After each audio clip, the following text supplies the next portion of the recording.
কিন্তু মানুষ কিন্তু একটা ধন্দে ছিল। বুথের কোনো কাজ আমি সারা বছর করলাম না, শুধুমাত্র কেন্দ্রীয় স্বরাষ্ট্র দপ্তরের উপর বা প্রধানমন্ত্রীর উপর ভরসা করে থাকলাম। এভাবে পশ্চিমবঙ্গে ক্ষমতা আসা যাবে না। রাজমাতা তিনি বলেছেন যে আমার কাছ থেকে শুধু বিলটা সই করে নেওয়া হতো, চেকটা সই করে নেওয়া হতো।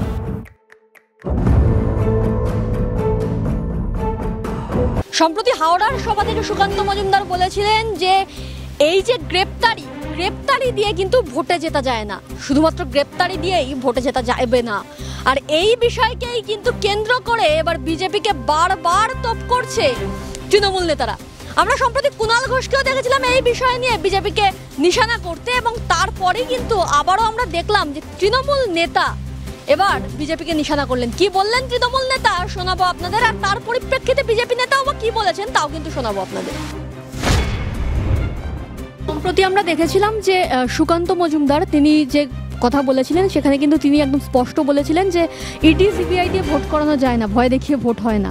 তাহলে কি তৃণমূল কংগ্রেসকে এক প্রকার ভয় দেখিয়ে রাখছেন বিজেপির যারা নেতামন্ত্রী রয়েছেন তারা? এটা পরাজয়ের পরে বোধোদয় হয়েছে, হেরে যাওয়ার পরে বোধোদয় হয়েছে, কিন্তু মানুষ কিন্তু একটা ধন্দে ছিল। যখন পাঁচাটা মিডিয়াগুলো, চটিচাটা মিডিয়াগুলো ইসবার 400 বার, ইসবার 400 বার, এবং মিডিয়াগুলো যারা প্রচলিত মালিক তারা আস্তে আস্তে ছেড়ে দিল। মিডিয়াগুলোর মালিক হয়ে গেলেন কারা? আম্বানির 12টা, আদানির 16টা। তা সত্ত্বেও কিন্তু এটা হলো না। এর একমাত্র অন্তর্নিহিত কারণ হচ্ছে যে পলিটিক্যাল লিডারদের লো ফল্ট কম বেশি আছে, কিন্তু যে পন্থায় নির্বাচনের আগে তাদের কাছে ইডি সিবিআই রেড করছে, তাদেরকে জেল যাত্রা হচ্ছে। আমার দলেরও অনেকে কনভিক্ট আছে, তারা জেলে আছে, কিন্তু অ্যাজ এ হোল মানুষ দেখছে কি রুটি কাপড়া মকানের লড়াইটা কেন্দ্রীয় সরকার আমাদের কি দিতে পেরেছে। আমি সেই বস্তা পচা কথা আর বলছি না। 2 কোটি চাকরি কোথায় হলো, 15 লক্ষ টাকা এলো না কেন, দিল না কেন, জিনিসপত্রের দাম কমাবো সেগুলো হলো না কেন। মানুষের মধ্যে কিন্তু এই অনুভূতিটা কাজ করেছে। সুকান্ত মজুমদার এখন যেটা বলছেন এটা অনেক আগে বোঝা উচিত ছিল, ইলেকশনের আগে বলা উচিত ছিল। ইলেকশনের আগে কিন্তু বলেননি। এখন যেটা বলছেন সেটার পেছনেও বিজেপির ঘরে একটা দ্বান্দ্বিক বাতাবরণ তৈরি হয়েছে। সুকান্তবাবু শুধু এইটা বলেনি, সুকান্তবাবু বলেছে যে ইডি সিবিআই দিয়ে রেড করে ভোটে যেতে যায় না। সুকান্তবাবু আবার বলেছেন যে অ্যারেস্ট করে ভোটে যেতে যায় না। সুকান্তবাবু আবার বলেছেন যে যেগুলো বলছেন সেটা কিন্তু শুভেন্দু বাবুকে কিন্তু লক্ষ্য করে টার্গেট করেই বলছেন। দেখুন, বিষয়টা যেটা সুকান্তদা বলেছেন, মানে আমাদের রাজ্য সভাপতি, মাননীয় রাজ্য সভাপতি যে কথা বলেছেন 100% সঠিক কথা বলেছেন। শুধুমাত্র কেন্দ্রীয় নির্ভরতার উপর আমাদের চললে হবে না। আমাদের সাংগঠনিকভাবে অনেক ত্রুটি বিচ্যুতি আছে। সঠিক ব্যক্তিকে সঠিক জায়গায় দায়িত্ব দেওয়া থেকে শুরু করে বুথের কাজ সঠিকভাবে করা, এই কাজগুলোও কিন্তু পাশাপাশি আমাদের করতে হবে। যদি আমরা সাংগঠনিক কোনো কাজ না করে, যদি আমরা বুথের সঠিক বুথ সভাপতি চয়ন না করে, বুথের কোনো কাজ আমি সারা বছর করলাম না, শুধুমাত্র কেন্দ্রীয় স্বরাষ্ট্র দপ্তরের উপর বা প্রধানমন্ত্রীর উপর ভরসা করে থাকলাম, এভাবে পশ্চিমবঙ্গে ক্ষমতা আসা যাবে না। সেটাই সুকান্তদা পরিষ্কারভাবে বলতে চেয়েছেন যে শুধুমাত্র ইডি সিবিআইয়ের কে উপর অবলম্বন করে পশ্চিমবঙ্গে ক্ষমতা আসা যাবে না। তবে উনি একথা বলেননি যে চোরদের গ্রেপ্তার করা যাবে না। এই যে জ্যোতিপ্রিয় মল্লিকের মতন চোরেরা, আমাদের চ্যাটার্জির মতন যে সমস্ত শিক্ষামন্ত্রী ছিলেন, খাটের তলা থেকে যাদের 50 কোটি টাকা 100 কোটি টাকা পাওয়া যায়, তাদের অবৈধ সম্পত্তি, সেই সম্পত্তি উদ্ধার করা যাবে না, একথা সুকান্ত মজুমদার বলেননি।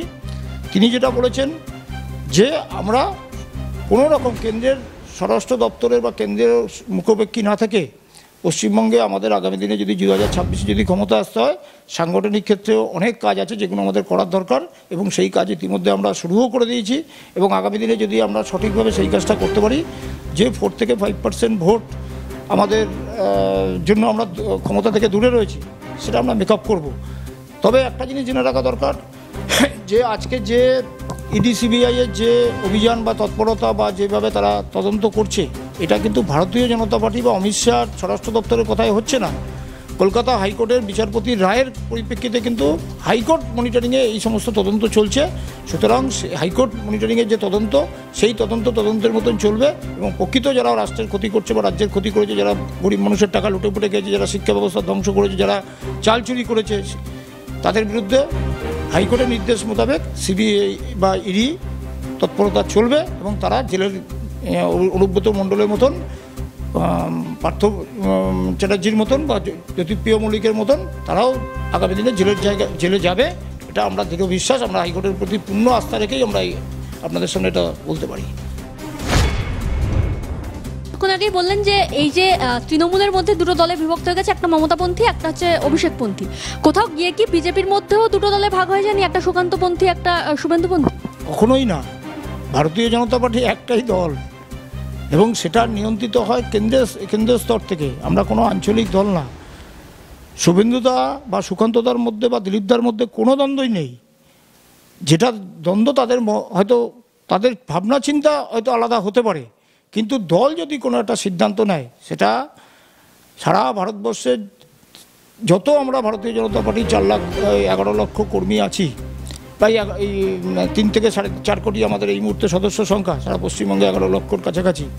আমরা সবাই কিন্তু দলের নির্দেশ মোতাবেক আমাদের চলতে হয়। হয়তো চিন্তাভাবনা বা দৃষ্টিভঙ্গি বা মত প্রকাশ এক একজন এক এক রকমভাবে ভাবনা চিন্তা করতেই পারে, সেটা স্বাভাবিকভাবেই। আমার একটা ভাবনা হবে, অন্য একজনের একটা ভাবনা হবে, কিন্তু দল যখন ভাবনা চিন্তা করে যে সিদ্ধান্ত নেবে কেন্দ্রীয় স্তর থেকে, সেই চিন্তাভাবনা মোতাবেক দিলীপদা, সুকান্তদা, শুভেন্দুদাকে আমরা সেই একই চিন্তাভাবনা নিয়ে তাদেরকে এগোতে দেখবো। যেরকম গতকালকে আমাদের কার্যকরণী বৈঠকে সৌহার্দ্য পরিবেশে আমাদের সমস্ত এমপি এমএলএরা যেরকম ছিলেন, 4 জন প্রাক্তন রাজ্য সভাপতি ছিলেন, দিলীপদাও ছিলেন, শুভেন্দুদা, সুকান্তদা কোষমেজাজে তারা কথাবার্তাও বলেছেন। কিন্তু মত প্রকাশের ক্ষেত্রে, দৃষ্টিভঙ্গির ক্ষেত্রে আলাদা হতেই পারে, এটা কোনো বিষয় না। আমরা কোনো একক সিদ্ধান্তে চলি না, আমাদের সিদ্ধান্ত হয় সবার সঙ্গে আলোচনা করে সাংগঠনিক ভিত্তিক ক্যাডার বেস মাস ওরিয়েন্টেড দল।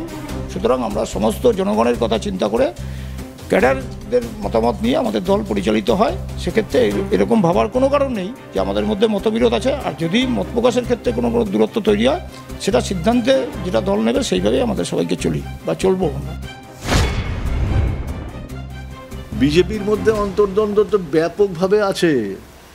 মানে পোস্ট পোল আমরা যে খবরগুলো পাচ্ছি, আমাদের কৃষ্ণনগরের প্রার্থী রাজমাতা তিনি বলেছেন যে আমার কাছ থেকে শুধু বিলটা সই করে নেওয়া হতো, চেকটা সই করে নেওয়া হতো। প্রচুর টাকা এসছে, কোথায় কি খরচা হয়েছে আমি জানি না।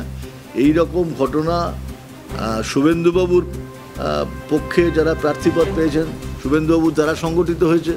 এরকম ঘটনা যারা গতানুগতিকভাবে পুরনো এমপি থাকার সুবাদে যারা প্রার্থীপদ পেয়েছেন, সুকান্তবাবুর একটু হোল্ড আছে, সুকান্তবাবু প্রভাব আছে, সুকান্তবাবুর দ্বারা হয়েছে।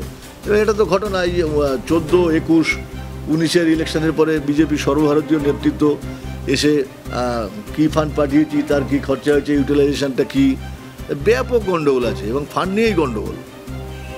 গোষ্ঠীদ্বন্দ্ব কিন্তু এই কারণে।